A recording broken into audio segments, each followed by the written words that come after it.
नाज़िन तंगवाणी में Benazir income support service centre ते कंदकोट वासी एजेंट अरशद सुमरो के पुलिस गिरफ़्तार करे वरितो आहे।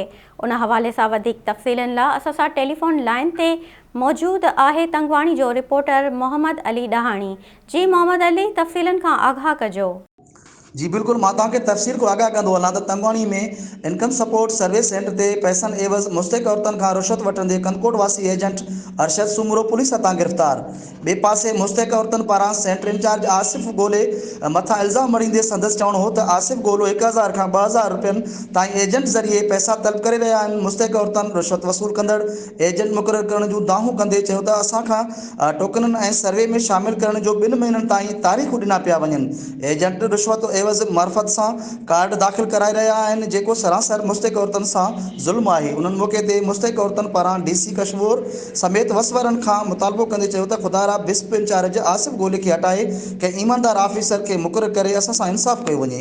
जी मोहम्मद अली, तफ़सील ॿुधाइण लाइ अव्हां जी महिरबानी।